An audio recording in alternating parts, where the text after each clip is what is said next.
por aquí. Vale. Bueno, continuando con la exposición de nuestro procedimiento sumario y visto ya si toda la parte de sobreseimiento ya la estudiamos, llegamos a la conclusión.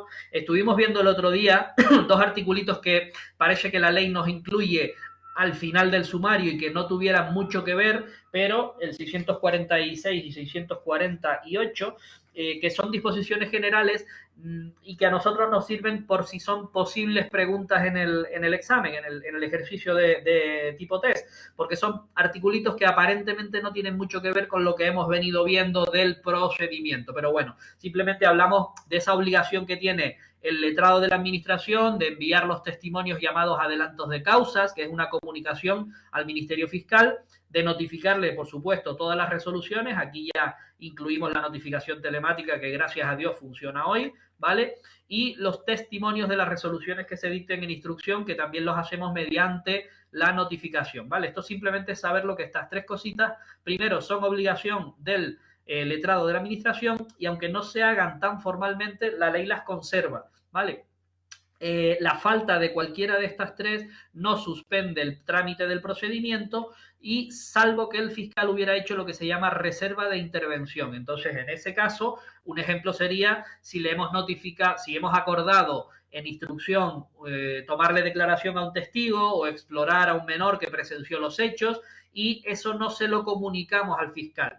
En teoría no suspende el trámite, pero si el fiscal ha dicho, oiga, yo quiero intervenir específicamente en ese testigo porque me interesa, por el motivo que sea, porque quiero hacerle preguntas específicas del hecho, del delito, de las personas, lo que sea. Si ha hecho esa reserva, entonces sí suspende. Si nos damos cuenta, hostia, la testifical es mañana y no está notificado el fiscal. Si hay reserva, suspendemos. Si no hay reserva, celebramos esa prueba, ¿vale? Esa diligencia. Es lo que viene a decir ese articulito.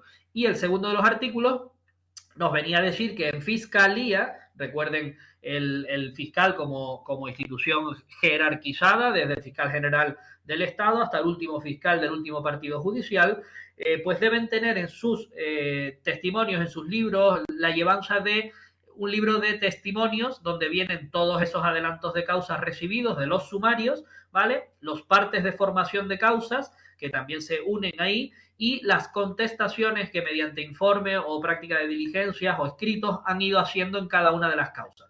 Como ven, son cuestiones que a lo mejor en la práctica no solemos llevar tanto porque también contamos con la formalización a través de telemática, ¿verdad? De todos los autos, el expediente digital, etcétera, y ya no se suele hacer tanto. Pero son dos articulitos que, bueno, ahí están, siguen vigentes y nos pueden caer en el examen perfectamente. Bueno, nos vamos a situar ya en la calificación, el plazo de 5 días que tenemos, las conclusiones provisionales, los escritos de acusación y defensa, los de calificación, y entraríamos en la parte de juicio oral a partir de aquí, con un primer trámite de admisión de prueba, con el auto de admisión de prueba, y la señalamiento de las sesiones y los artículos de previo pronunciamiento del artículo 666 que vamos a ver hoy. Bueno, esto simplemente es el esquema de lo que vamos a ver. A partir del juicio oral, cuando se termine la última sesión de juicios, ¿verdad? Del juicio oral, nos quedaría el plazo para dictar sentencia, si no existe ninguna de las llamadas diligencias finales o alguna cuestión que quede. Y a partir de ahí ya, sentencia, recursos y después ya, pues, cualquier incidente que vía recurso pudiera ocurrir. Estuvimos viendo un escrito de acusación y un escrito de defensa. Recuerden, lo repito para que ya se nos quede grabado, recuerden cómo fuimos viendo hecho por hecho, punto por punto, y diciendo que incluso el de defensa tiene que ir de acuerdo al escrito de acusación. Dijimos que en todos los procedimientos donde se da este trámite, juicio rápido, diligencias previas, cuando hay un proceso especial de estos por delitos de imprenta o contra diputados y senadores, de esos especiales, si hay escrito de acusación, siempre va a tener la misma forma. Recuerden el modelito que vimos el otro día. Primero, los hechos. Segundo, qué delito son del Código Penal. Tercero, el grado de participación que ha tenido la persona, si ha sido autor, si ha sido cómplice, si es coautor, partícipe, cooperador necesario, en fin, las figuras del Código Penal que permiten la participación, decir si existen en el momento y con la persona atenuantes, agravantes o eximentes, recordar que vimos algún ejemplo de atenuante, algún ejemplo de agravante, y también comentarles que el parentesco, el tener parentesco con la víctima o con el entre víctima y acusado, puede ser en algunos casos agravante, en algunos casos atenuante. Por eso se llama, el parentesco se le llama la circunstancia mixta. Mixta porque puede ser tanto atenuante como agravante, ¿vale? También hablamos un poquito por encima, porque no es cuestión de oposición, sino de conocimiento nada más del derecho penal, de las llamadas eximentes, ¿vale? Las que anulan cualquier tipo de responsabilidad criminal. Bueno, el quinto correlativo, el quinto punto de esos escritos de defensa y acusación siempre se va a referir a las penas que se solicitan, ¿vale? Y además de estos 5 puntos que siempre son iguales, también tendremos que referir la cantidad que pedimos como responsabilidad civil, ¿vale? Y a qué personas o entidades se la reclamamos. Cuánto me deben por el delito causado y quién me lo debe.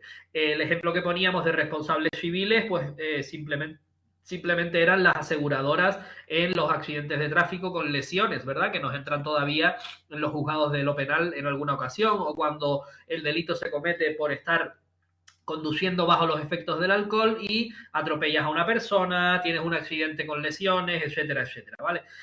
Pues bueno, eso da lugar a esa responsabilidad civil, y los seguros entran, los seguros de los coches causantes y víctimas, pues entran en juego como responsables civiles. Todo esto lo estuvimos viendo el otro día, vimos un ejemplo, presentamos un escrito, ya dijimos que el de defensa va negando los correlativos y que había fórmulas que utilizan los abogados para decir niego los correlativos 1, segundo, tercero, pues si no hay delito no hay pena, si no hay pena no hay participación, en fin, un poco ahorrando tinta como quien dice, o explayándose más si es la posibilidad, ¿vale? El resto de artículos a partir del 655 nos van dando un poco matices de lo que puede ocurrir, ¿vale? Y lo primero de todo es plantear una posibilidad de conformidad en el procedimiento sumario. El artículo 655 nos dice que el acusado puede estar de acuerdo, puede, habiendo reconocido o no en la fase de instrucción la comisión del delito, habiendo dicho que él es el autor y que el delito fue ese y estar de acuerdo, puede en este trámite, al llegar al escrito de defensa, reconocer los hechos, estar de acuerdo, estar conforme también con la pena más grave, no con la que más años de prisión le ponga, ojo con esta distinción, sino con la que califique los hechos de una manera más grave.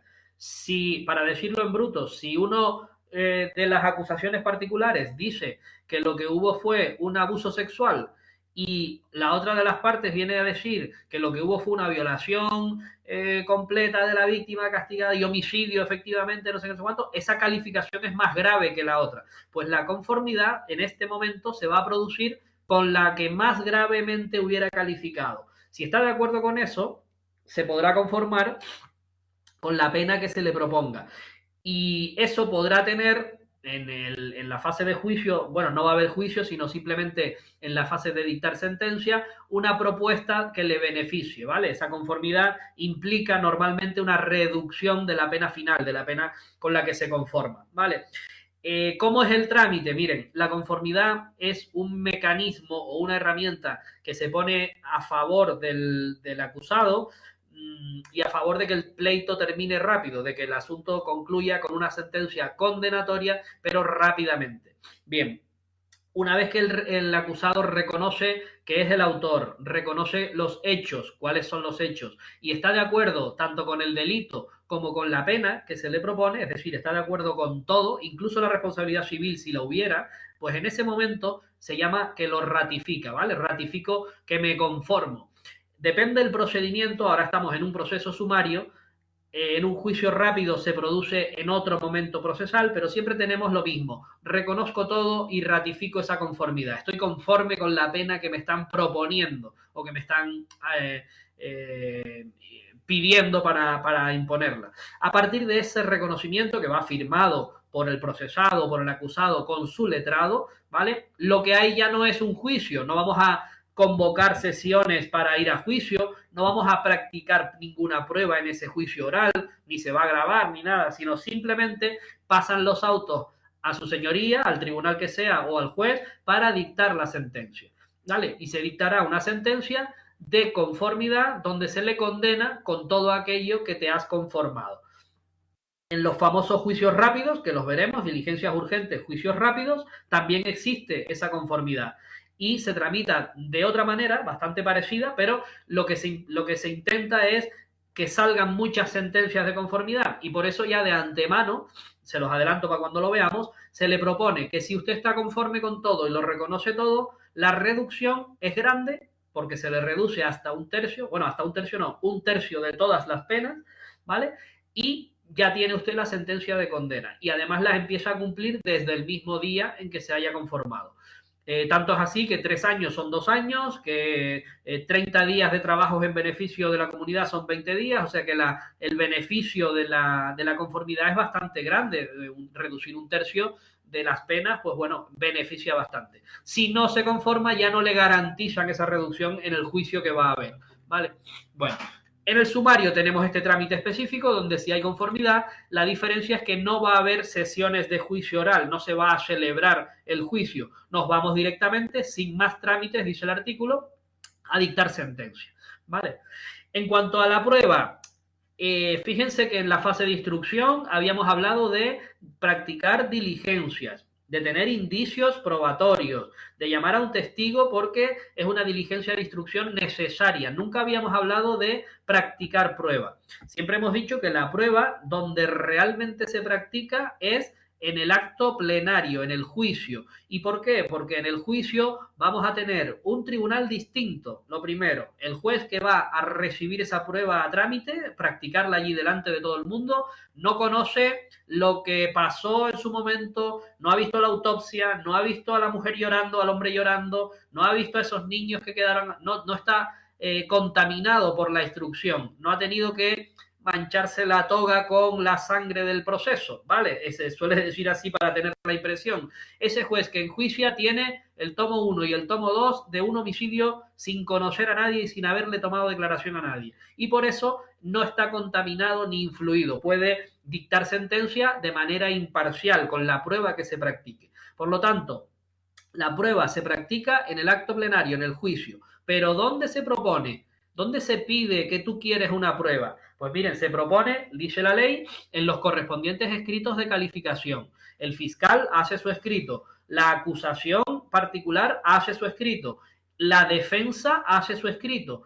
Todos de la misma manera, con la misma forma que ya hemos visto. En los 3 escritos vamos a tener una parte, después de los hechos que hemos visto aquí a continuación, la proposición de prueba.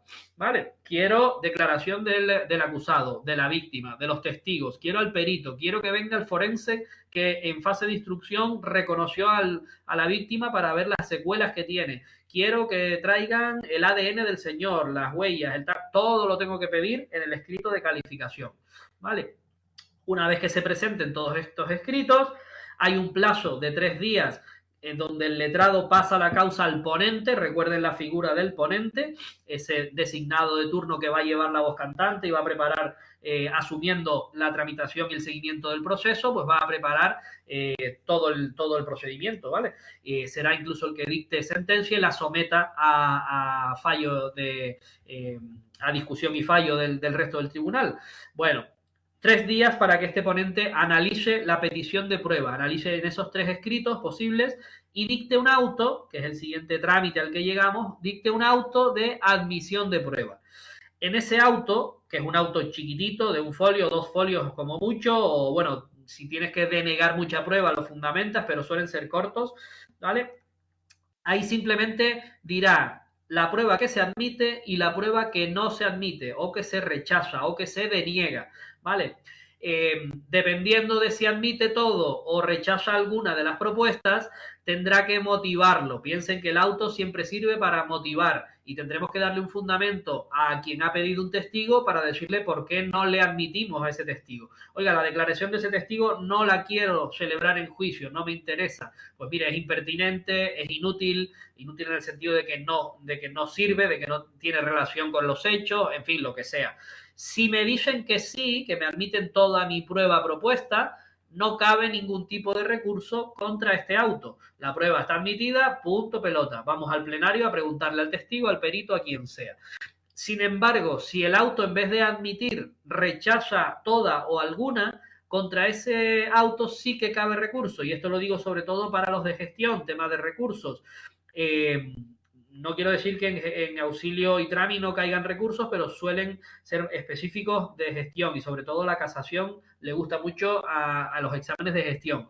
Pues en este auto, donde normalmente contra los autos cabe reforma y cabe apelación o incluso apelación subsidiaria, ¿verdad? Como hemos visto, en este solo cabe, porque lo dice la ley, no por otra cosa, directamente recurrir al Supremo en casación. El recurso de casación ya lo estudiaremos. Se plantean casos muy tasados, se plantea ante el Supremo y es una vía para que todo el sistema jurídico o jurisprudencial, más bien, la jurisprudencia es el conjunto de sentencias que a su vez forman doctrina, ¿verdad? Son como la Biblia que hay que seguir por todos los tribunales, ¿verdad? Son las sentencias del Supremo y de las audiencias menores, se llama, hasta las audiencias provinciales, se llama jurisprudencia y jurisprudencia menor.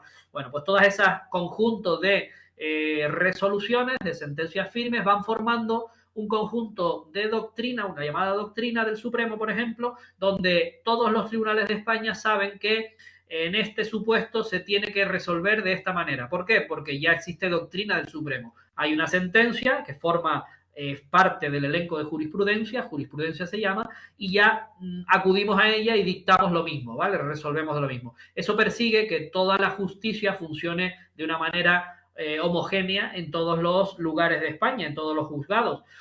Eso va cambiando porque está vivo y puede darse que una audiencia provincial de Lugo, en Galicia, por ejemplo, dicte una sentencia resolviendo un asunto en el sentido de X, absolver a la persona. Pero en un supuesto igual de Las Palmas de Gran Canaria, la misma audiencia provincial, está en el mismo escalón de nuestra pirámide, en un supuesto igual resuelve de manera contraria. Entonces, ¿qué pasa? Tenemos dos sentencias al mismo nivel de las audiencias provinciales, jurisprudencia menor, con resultados distintos. Eso hay que eliminarlo. ¿Cómo lo hacemos? Pues subimos al Supremo y casar esas dos sentencias contradictorias, el Supremo resuelve y sienta doctrina, ¿vale? Causa jurisprudencia con su sentencia, sienta doctrina y a partir de ahí, en cascada, todas las audiencias saben que tienen que resolver en el mismo sentido. Bien sea lo que dijo Lugo, bien sea lo que dijo Las Palmas, pero ya va a quedar resuelta esa situación. Como se pueden ustedes imaginar, esto no va a ir, todo no va a acceder al Supremo para casarse, sino que está tasado mucho, ¿vale? Solo determinadas cuestiones pueden llegar a casación. Pues bueno, esta admisión de prueba o rechazo, dependiendo del asunto, podremos recurrirlo en casación, ¿vale? Hay otros motivos de casación, pero no me voy a extender aquí ahora, sino cuando lleguemos al recurso, ¿vale? Una vez que está dictado y firme el auto de admisión de prueba, si nos lo han admitido todo directamente, el letrado de la administración señalará las sesiones de juicio, señalará la fecha de inicio de las sesiones, es decir, cuándo empieza en la primera de las sesiones, el día tal a tal hora, ¿vale?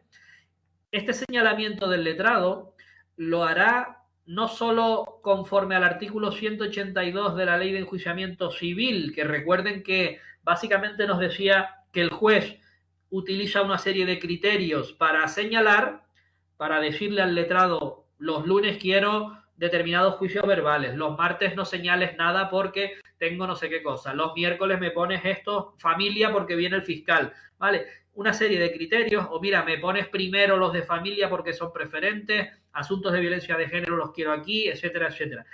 Utilizamos ese artículo que es de civil, lo utilizamos también en penal y además al letrado del penal, del sumario, le añadimos que tendrá en cuenta también los distintos criterios que el tribunal le marque, referidos a si en el sumario tenemos presos preventivos, si la persona está en prisión, si tenemos necesidad de asegurar que el reo esté en las sesiones de juicio, es decir, oye, cuidado porque este señor, aunque le hemos quitado el pasaporte, le tenemos puesto una firma los días 1 y 15 o todos los lunes, pero este hombre es extranjero, tiene medios suficientes porque estamos hablando de un tráfico de drogas y este señor tiene muchos medios y tal, se puede ir. Oye, pues señálalo antes, preferencia si ocurre algo de eso. Si existen medidas cautelares, hombre, lo de prisión era obvio y ya lo sabemos porque la prisión provisional tiene un plazo máximo y si es un asunto de delitos de sangre o de contra la libertad sexual o algo así, poner a un tío en libertad porque no ha llegado el señalamiento de las sesiones, eso es peligroso y además no pinta bien para la justicia, ¿verdad? Va muy lenta. Bueno, lo mismo ocurre contra las medidas cautelares. Si hay una orden de alejamiento que proteja a la víctima y el señalamiento va a ser después de que caduque, si le hemos puesto 2 años, pues oye, tenerlo en cuenta para señalarlo con anterioridad. Si existe prioridad de otras causas, esto es por la materias de violencia sobre la mujer, menores, alguna historia que sea preferente pues por materia, ¿vale? Que la quiera señalar antes el tribunal, o por ejemplo, si existe complejidad de la prueba propuesta, que puede derivar eso, no tanto en que se adelante el señalamiento, pero sí que se divida en distintas sesiones y podamos poner pues aquí algún testigo, aquí la víctima, aquí la documental en varias sesiones porque es muy compleja y bueno, se acomoda un poco a eso. No existe un canon establecido de cuántas sesiones son ni de exactamente de esa prioridad, pero estos sí son los criterios que nos marca la ley en el artículo 659 para tenerlos en cuenta. Recordar en este asunto, igual que ocurría en civil, ¿quién señala en la fecha de inicio de las sesiones? La señala el letrado. Ahora bien, ¿cómo la señala? Con las instrucciones específicas del artículo 659, prisión, aseguramiento, etcétera, etcétera, y conforme a los criterios del artículo 182 de la Ley de Enjuiciamiento Civil.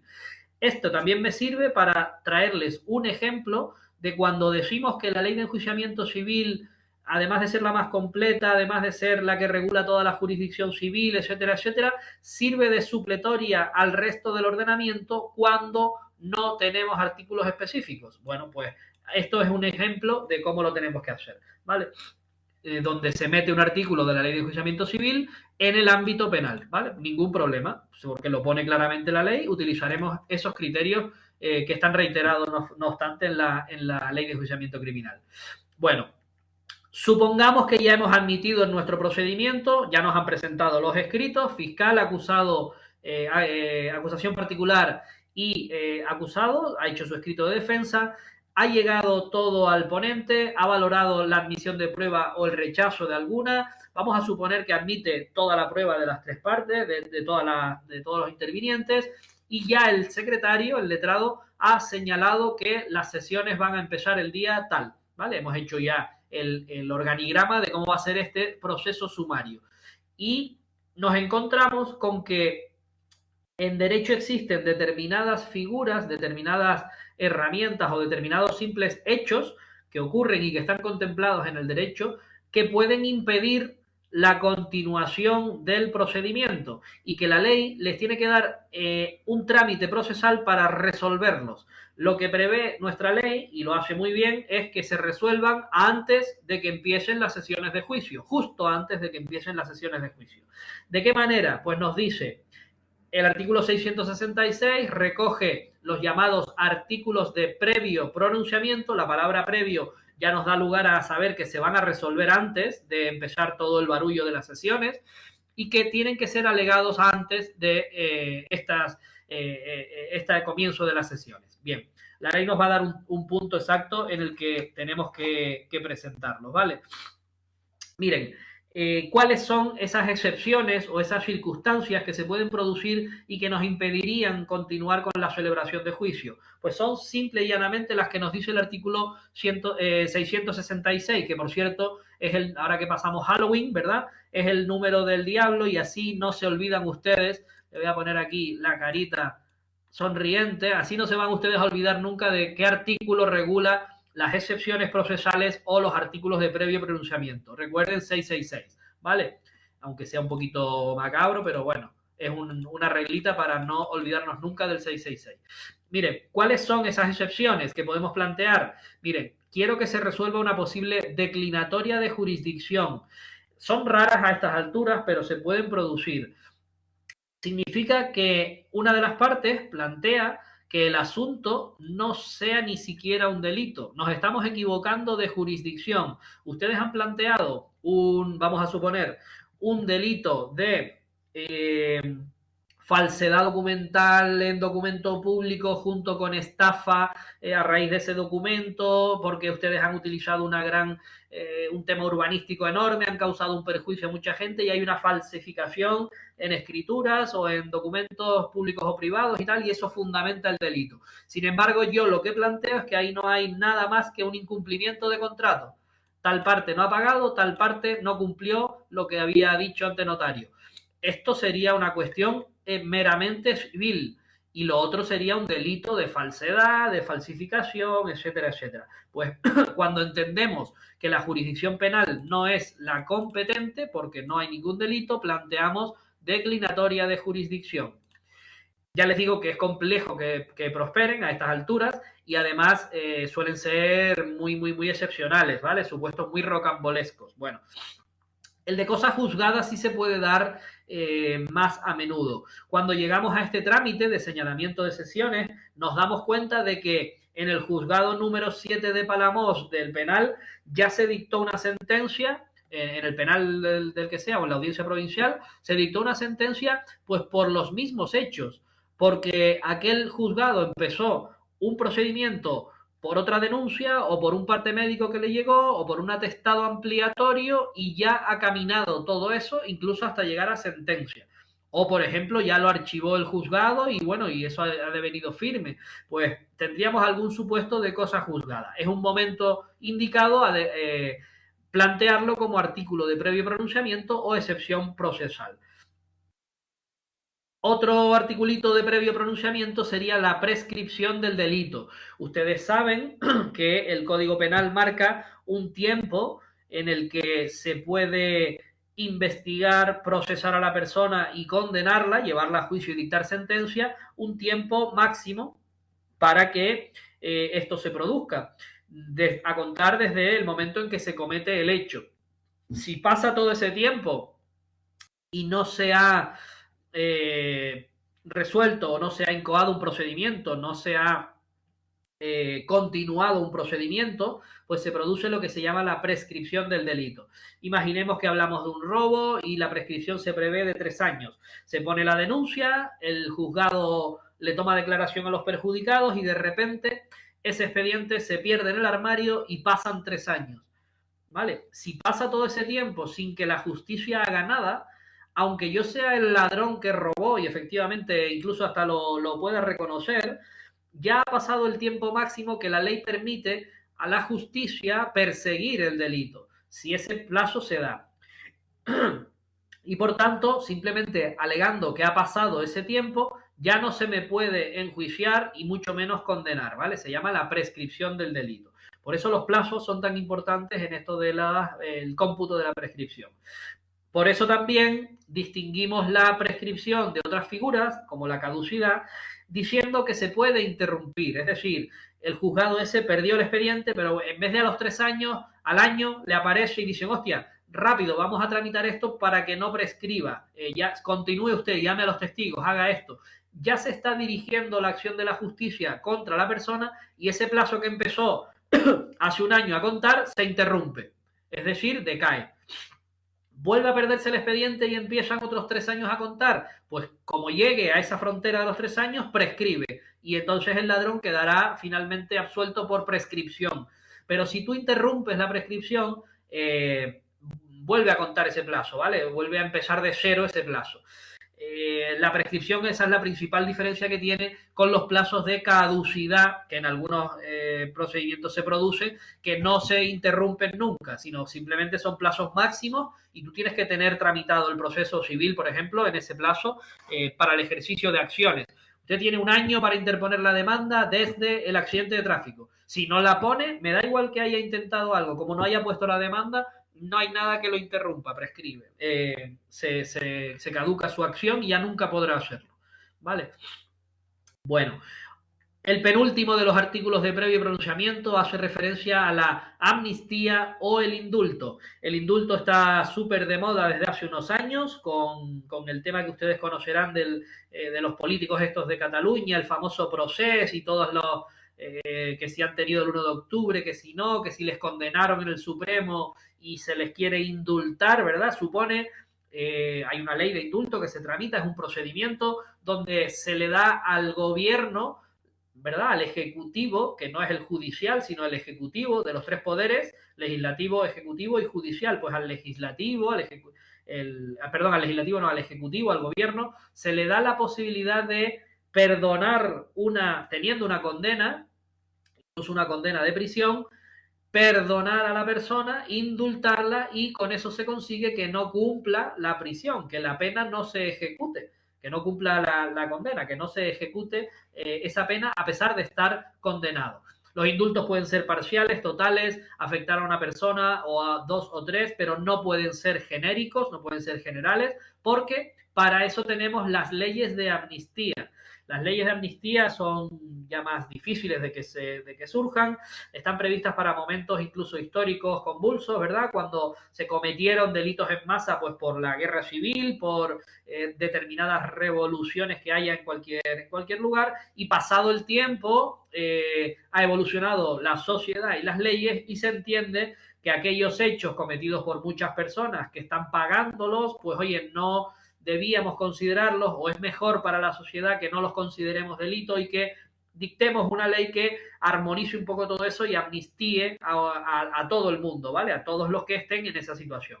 El indulto es personal, la amnistía general. El indulto se tramita por el procedimiento que tiene designado, la amnistía supondría el dictado de una ley que refleje qué supuesto vamos a despenalizar o vamos a condonar de alguna manera, ¿vale? ¿Se entiende un poco la diferencia? Quiero ver si me están escuchando porque no sé si estoy hablando. Sí, sí, se te oye Se bien. oye, vale, vale, perfecto. Vale, el último de los supuestos que vamos a poder alegar en este trámite justo antes del juicio, es los supuestos en los que para enjuiciar a alguien, imaginemos un diputado o imaginemos un senador, tenemos que obtener una autorización previa. El artículo 750 y siguientes regulan uno de estos procesos especiales, cuando la causa se dirige contra diputado o senador. Tiene algunas especialidades, ya les dije que esto se llama procedimientos especiales, pero solamente nos incluye la ley algunos artículos con las especialidades, por eso se llama especial. Una de ellas es que para imputar y procesar a un diputado o a un senador, que forman parte de las Cortes, de las cámaras legislativas, tenemos que obtener de la respectiva cámara, donde esté el diputado o el senador, una autorización para procesarle. Si la Cámara no la da, que eso se hace por votación y con una serie de mayorías, si no nos la da, no podremos procesarle, ¿vale? Entonces, ese requisito existe y está. Si en el proceso nos damos cuenta de que no está, ya veremos que aquí no vamos a decir que no se puede continuar con el juicio, sino que vamos a tener un trámite para intentar subsanarlo, ¿vale? Bueno, ahora lo vemos, ¿vale? Ahora vemos un poquito cada. Bueno, solamente esta tiene una especialidad o un posible resultado, ahora lo vemos. ¿Cómo se tramitan estos artículos? Pues les digo que el sumario tiene un trámite específico en plazos, por escrito y con una vista, ¿vale? Solamente para determinar si se da el artículo de previo pronunciamiento, también llamado excepción procesal, o no se da. Dependiendo de lo que resuelva el tribunal, tendremos una consecuencia o tendremos otra, ¿vale? Pues muy sencillo. 3 días para proponer la excepción por escrito desde la entrega de autos para calificar los hechos. O sea que cuando me den los autos para mi escrito de calificación, sea yo el fiscal, sea yo el abogado de la víctima, sea el abogado del investigado o acusado, sí, del procesado. En esos 3 primeros días, yo propongo por escrito que serán, pues vayamos a elegir falta de autorización, prescripción del delito y cosas juzgadas, por ejemplo. Pues lo tengo que proponer por escrito, fundamentarlo e incluso proponer pruebas. ¿Cómo demuestro yo que ha prescrito el delito? Tendré que aportar cuándo se cometió, tendré que aportar cuándo empezó el proceso y acreditar que ha pasado tanto tiempo sin que la justicia, el juzgado, haya hecho nada. A lo mejor ese plazo, esa prescripción se produjo entre la declaración del investigado y el auto de procedimiento abreviado. Ahí pasaron los 3 años famosos esos del robo, ¿vale? O a lo mejor se dio desde el auto de incoación hasta un testigo. Pues mire, pasó todo este plazo y no se hizo nada más. No hay ni una sola resolución en 3 años, prescripción, ¿vale? Todo eso lo tengo que acreditar. Puedo pedir documental, puedo pedir testifical de lo que sea, puedo pedir prueba, ¿vale? Incluso puedo señalar determinados documentos al tribunal, al Supremo de la Audiencia, que son el órgano enjuiciador, le puedo pedir, oiga, designo los archivos del juzgado de no sé dónde. Si es cosa juzgada, por ejemplo, designo el juzgado que ya dictó sentencia. Designo aquel juzgado que dijimos, Palamos, ¿no? El que sea, el penal de no sé dónde, la audiencia provincial de no sé dónde. Allí tiene el expediente donde ya se dictó sentencia. Bueno, presento ese escrito en 3 días, alegando el artículo, fundamentándolo y pidiendo prueba. Se le da traslado a las demás partes, imaginemos fiscal, imaginemos acusación particular. Y lo mismo, 3 días para contestar por escrito, oponiéndose o estando de acuerdo y proponiendo prueba.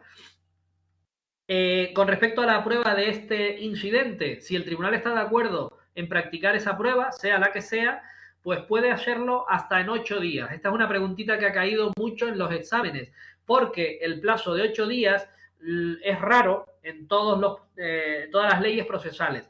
La tenemos en laboral en algunos días, en algunos trámites, la tenemos aquí en penal también.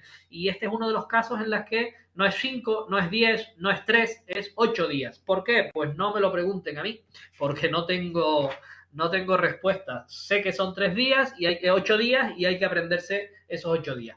Pues en esos 8 días, por ejemplo, le pedimos un testimonio al juzgado que ya dictó sentencia. Pedimos copia de todo el expediente a ver si pasó o no pasó el plazo. Yo qué sé, cualquier otra prueba que se haya propuesto la podemos practicar. La podemos solicitar para aportarla a este incidente.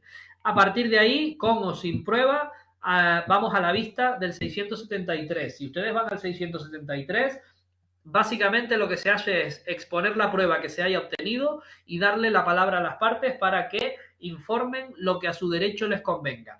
Después de eso, un plazo también que no es muy común, al día siguiente de la vista. Fíjense que estamos en un sumario que tiene casi ya el juicio empezado, las sesiones ya señaladas y pendientes ya o casi señalándose, ¿verdad? Bueno,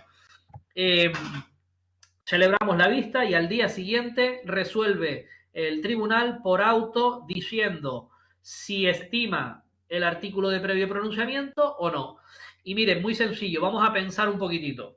Si yo le digo que sí, que efectivamente la jurisdicción, que se da una declinatoria de jurisdicción y que la jurisdicción penal no es la correspondiente, tendré que decir cuál es la jurisdicción y anular todo y dejar sin efecto todo el procedimiento. ¿Cómo lo haré? Con un sobreseimiento libre de las actuaciones, sin perjuicio de que la parte pueda acudir a la jurisdicción competente. Vale, perfecto. Si yo le digo que hay cosa juzgada, pues ya esta persona estará condenada o absuelta, luego sobreseimiento libre de este procedimiento. Si hay una prescripción del delito, lo mismo, ya prescribió, no le puedo enjuiciar a usted, pues archivo de las actuaciones, ¿vale? Sin embargo, si es un supuesto de amnistía o de indulto, igual archivaré todas las cuestiones. Y si ocurre que lo que tengo es que me falta en este trámite la correspondiente venia o autorización del Senado o del Congreso o del Parlamento Autonómico que sea, porque tengo un senador o un diputado enjuiciado, pues antes de resolver si continúa o no continúa la causa, voy a tener un trámite de subsanación, ¿vale? Le voy a pedir al Congreso o al Senado que me autorice esa imputación o procesamiento de la persona. Si se alega falta de autorización, inmediatamente mando subsanar. Hay suspensión del trámite, es decir, nos esperamos a la contestación de la Cámara respectiva y si me dice que no me la conceden, pues lo que les dije antes, no puedo procesar a esa persona, no puedo enjuiciarla, declaramos la nulidad de todo lo actuado y sobreseimiento, ahora sí, sobreseimiento libre. Estoy en el artículo 677 que lo dice. En todos los supuestos en que el juzgado no le dé la razón y diga que estos casos no se dan, no hay declinatoria, no hay cosa juzgada, no prescribió el delito. De amnistía e indulto, olvídense, esta persona no está sujeta a eso. Ni siquiera falta la autorización, la tenemos o estaba pendiente o la hemos subsanado. En todos esos casos, lo que procede es la simple continuación de la causa. De una u otra manera, va a continuar el proceso adelante y lo siguiente que viene es la celebración de la primera sesión, ¿vale? Así que no hay ningún problema. Bueno, nos dice un añadido el artículo 678 y es la posibilidad de que quien haya pedido alguno de estos artículos de previo pronunciamiento, le hemos dicho que no y por lo tanto continuamos hacia juicio, vuelva a reproducir su argumento, por ejemplo, la cosa juzgada, por ejemplo, el artículo de previo pronunciamiento de prescripción del delito, cualquiera de ellos lo puede volver a reproducir en el juicio como prueba, una prueba más. Oiga, además de todo lo que tengo aquí de prueba que vamos a practicar, yo sigo insistiendo en que esto está prescrito. ¿Y por qué? Porque vamos a tener recurso contra la sentencia. Cuando condenen a mi representado, yo podré utilizar esa prescripción que usted me dijo que no para que la vea el Tribunal Superior, ¿vale? Para que la vea el Supremo o la vea, sí, el Supremo sería en este caso, ¿vale? Tengo la opción de hacerlo como medio probatorio. Bien, excepto con una, que es la declinatoria. Lógicamente, si le hemos dicho que la jurisdicción es la penal, esto ya sí que no se puede discutir más. No la puede usted traer. Si le he dicho que no hay declinatoria, no hay declinatoria. Yo estoy conociendo porque creo que hay un delito, ¿vale? Y así lo dice el tribunal y ya esto no sirve, no cabe más prueba. Ya se ha probado todo lo que sea, ya continuamos y entramos a juicio de verdad, ¿vale? Una vez resuelto en el sentido que sea, volvemos al trámite en el que estábamos, que era, recuerden, el plazo de 3 días para calificar. Tendríamos nuevamente nuestros escritos de acusación o defensa o ministerio fiscal. Y ya solo nos queda ver cómo se celebra el juicio. Ya hemos dicho que es en sesiones, ya hemos dicho que se señalan por el letrado los días que sean y en cada sesión sabemos lo que se practica. Bueno, el orden de cómo se hace y lo que se hace primero y lo que se hace después nos lo da en parte también la Ley Orgánica del Poder Judicial y la parte general de esta ley. Ya hemos visto en otros temas que se lee el atestado, cómo se sienta cada uno en cada sitio, qué es el estrado, dónde se sitúa cada uno de ellos. Bueno, pues todas estas cuestiones que ahora no nos interesan estarían un poco en el marco de lo genérico, lo que ocurre en cualquier vista, sea civil o sea penal. Hay un orden establecido donde se sientan las partes. También con respecto a la grabación de las distintas sesiones, hoy en día ya está muy estandarizado que se graban, ¿vale? Pero la ley también nos da los supuestos en que no tengamos la grabación, que no tengamos incluso los medios para mecanizarlo, ¿verdad? Recoger el acta por escrito y nos va dando solución a todas esas cuestiones, ¿vale? Hablo de artículos de la ley de enjuiciamiento civil, pero bueno, no vamos a repetirlos ahora. Lo que sí nos da la ley en este punto son determinadas cuestiones bueno, que son específicas para el sumario, ¿vale? Estas sesiones que recuerden donde vamos a practicar pruebas sobre asuntos de máxima gravedad, de delitos de los más graves, pues la ley continúa diciendo que las sesiones y los debates que se produzcan en cada una de esas sesiones son públicos y que si no son públicos se puede pedir la nulidad. Esto quiere decir que todo se va a hacer con la puerta abierta y que eso sea un mercado de Santa Cruz en Navidad, donde todos gritamos y entendemos lo que sea. No, nada de eso, ¿vale? Siguen vigentes las cuestiones de puerta cerrada, interés de la persona que vaya a acudir a presenciar eso y las posibilidades de limitar la presencia de determinadas personas o sobre todo la actuación de determinados elementos de la sociedad, vamos a llamarlos medios de comunicación o incluso vamos a llamarlo público en general, ¿vale? Sigue lo que hemos estudiado de secreto de sumario ya a estas alturas no estaría porque ya estaría levantado ese secreto de sumario para la celebración de juicio, pero sigue vigente lo que llamamos celebrar determinada parte o todas de las sesiones a puerta cerrada. Ahí, pues, estás sonándome un teléfono por ahí, pero bueno, ya quítala, si no les molesta. ¿Cuándo vamos a poder celebrar a puerta cerrada? Por las mismas razones que lo hacíamos en alguna diligencia en instrucción. Razones de seguridad, orden público protección de los derechos fundamentales, si es necesario, cuando haya que proteger a la víctima, a su integridad, el respeto a la víctima o a la familia, o cuando admitir público en general o incluso de la otra parte vaya a causarle algunos perjuicios que se puedan evitar y que pudieran ser graves, ¿vale? Fueran relevantes. Pues en esos casos acordamos puerta cerrada y básicamente esta declaración se va a celebrar a puerta cerrada. Salgan todos, ¿vale? Cuando digo todos excepto, ¿vale? No es aplicable a Ministerio Fiscal, partes perjudicadas por el delito, los propios procesados que tienen que presenciar las sesiones, la acusación particular, el actor civil si hubiera y los abogados de las respectivas partes, ¿vale?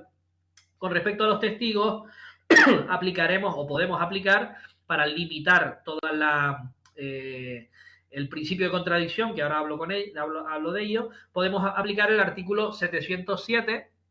Les he puesto ahí la palabrita biombo para que se acuerden del artículo, y es limitar la posibilidad de contacto visual de los testigos perdón, con el acusado, con las víctimas, en fin, o simplemente para proteger su identidad. Se exponen, de hecho, biombos para que el testigo declare detrás del biombo y no se sepa o se distorsiona la voz, también hay mecanismos para ello, para que no se sepa la identidad verdadera o el acusado no lo sepa por posibles represalias contra él, ¿vale? Todas las sesiones de juicio están presididas por el principio de contradicción y de inmediatez. Estos dos principios garantizan que el juez y el fiscal estén presentes y con los 5 sentidos en cada una de las cuestiones que se practican. Eso es la inmediatez. Tiene que estar allí presente para ver, escuchar, sentir, apreciar cualquier detalle, ¿vale? Con los 5 sentidos puestos en la declaración o en la testifical o en la prueba que se practique.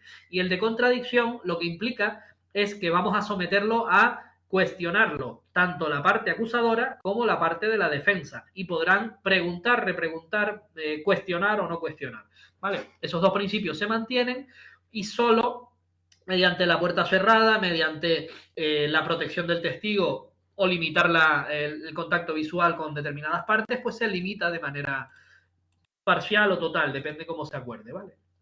Con respecto a la restricción y prohibición a los medios de comunicación, tener en cuenta que vivimos en la sociedad de las telecomunicaciones y que un WhatsApp en un segundo se convierte viral y se propaga, ¿verdad? Una fotografía causa más daño fuera en los telediarios, lo llaman la pena del telediario, ¿verdad? Que en la propia sentencia después. Y los medios, pues dependiendo de cómo actúen, pueden ser muy puñeteros. Lo que puede hacer el tribunal en las sesiones es determinadas prohibiciones. Puede prohibirle a los medios que graben. Ustedes pueden estar presentes, pero no pueden grabar. Si ustedes graban y eso lo publican en algún sitio, sepan que les vamos a procesar a usted y a su medio le va a costar un dinero. Por lo tanto, suelen cumplir. No pueden grabar sonido, no pueden grabar imagen, las dos, ¿vale? Ustedes no pueden llevarse grabaciones. Pueden incluso retransmitir en directo, pero no grabar, por ejemplo, puede darse el caso. Otra prohibición es tomar y difundir imágenes en directo, por ejemplo. No lo pueden hacer, ¿vale? De alguna persona, de todas o de alguna sesión. Esto es indiscriminado, como quiera señalarlo el tribunal. O, por ejemplo, al testigo no pueden ustedes facilitar la información de la identidad.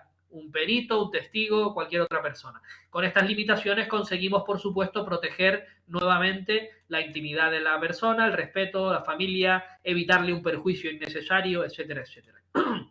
Esto con respecto a la celebración de las sesiones. Por último, nos establece la ley dentro de cómo se celebran estas sesiones, qué es lo que hace el presidente del tribunal. Lo primero que tenemos que tener aquí en cuenta es que no podemos confundir presidente del tribunal con magistrado ponente, ¿vale? A veces coincide, a veces no coincide, pero aquí hablamos del presidente del tribunal. Son estos articulitos los que lo regulan y como facultades genéricas nos añade la ley dirigir los debates, o sea, mantendrá un turno de palabra, como dice la ley, pues hable la parte de la víctima, hable el Ministerio Fiscal, hable la defensa, si estamos con el testigo, pues un orden o unos turnos en las preguntas, si ya terminó uno, empieza el otro, no interrumpirse, etcétera, etcétera. Todo lo que hemos estudiado para civil se cumple en penal exactamente igual. Es función del presidente del tribunal conservar y restablecer, en su caso, el orden. El orden, hablamos del orden en la sala, el famoso orden en la sala que lo hemos visto en civil, donde también participa el auxilio, ¿vale? Y recuerden esos articulitos porque ahí hay preguntitas clave de que el auxilio también tiene cierta facultad del orden, pero no hablamos del orden de comportamiento, de que no se altere el orden, sino el orden de que el estrado esté en su sitio, las sillas, los medios de grabación colocados, los micrófonos funcionando, que entren y salgan quien el juez dice que tiene que entrar y salir en el momento, un poco coordinar todo eso, sí que el auxilio tiene sus funciones ahí. El presidente del tribunal puede multar a quien altere o no mantenga el orden en la sala. Incluso le puede advertir, llamándole al orden, oiga, le llamo al orden, incluso a los abogados de las partes, si se altera mucho, letrado, le llamo al orden por primera vez. Ahí hay jueces que solo hacen una intervención, una llamada al orden y luego expulsar a la persona. Y hay jueces más permisivos, le llamo al orden por segunda vez. Tenga cuidado porque a la siguiente le voy a tener que expulsar o hacerle salir durante un tiempo. Esas son las dos posibilidades que tiene. Le llamo al orden, no me hace caso, le hago salir del local. ¿Vale? Como medida se puede acordar la detención. ¿En qué caso? Cuando alguien dentro de la sala comete un hecho que puede ser un delito. Es lo que se llama la jurisdicción disciplinaria del presidente. Le advierto, le llamo al orden, pero si usted se levanta y rompe el mobiliario del juzgado, le puedo mandar detener. ¿Vale? Normalmente en los juzgados hay seguridad, pero también hay policías que estén haciendo un trámite, hay un teléfono donde llamo al policía y viene rápidamente, local, nacional, el que sea, y quiero que se detenga a esa persona. En el día de hoy, si SEO me lo permite, hemos tenido un asunto de violencia de género en nuestro juzgado, donde si no se ha cometido un hecho que pueda ser delito dentro de la sala, hemos estado bastante cerca de que ocurra eso. Y vamos, básicamente el compañero SEO estaba dentro de sala. Si quieres un poco relatar el hecho o si no, damos dos pinceladas y ya está, pero no sé si está SEO por aquí. Yo qué sé.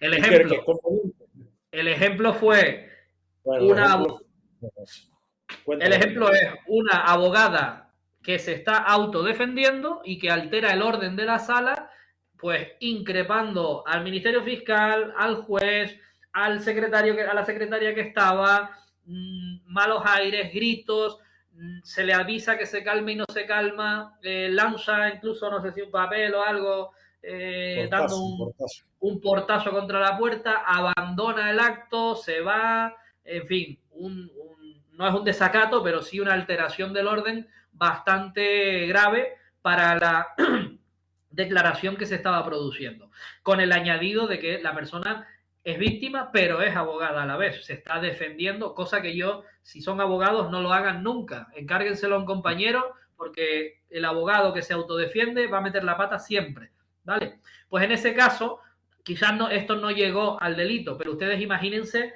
que un procesado en un sumario le lanza una grapadora y le causa una lesión al Ministerio Fiscal, al fiscal que está allí.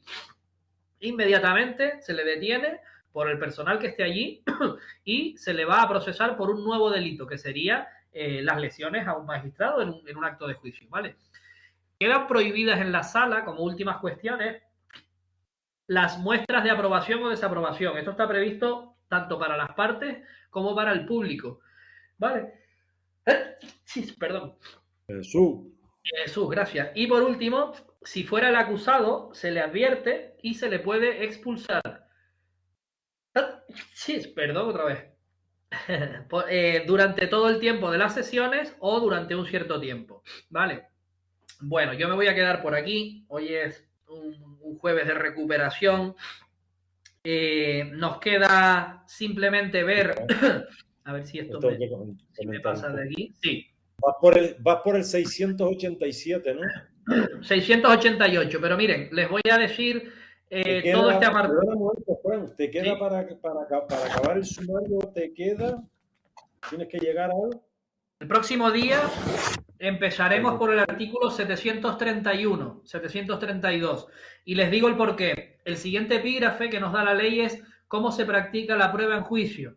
Esto lo hemos visto en civil. Esto lo hemos visto en la instrucción. Nos acabamos de estudiar la instrucción y la forma de interrogar a un testigo va a ser prácticamente igual en la sala que en el principio del procedimiento. La única peculiaridad es que existe el principio de contradicción, tenemos al Ministerio Fiscal, tenemos a una parte y tenemos a otra parte, y todas le van a poder preguntar. Y otra peculiaridad es que ya traemos una declaración anterior del testigo.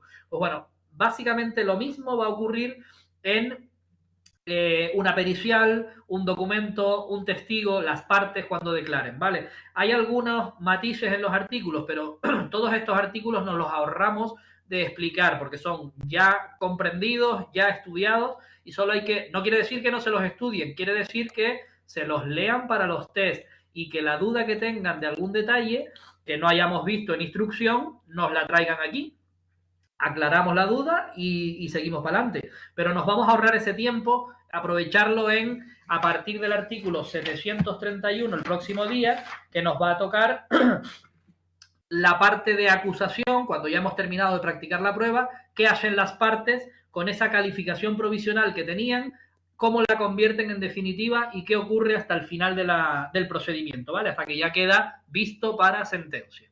¿Ok? Bueno, comentarles que la próxima semana ya terminamos el tema de registro con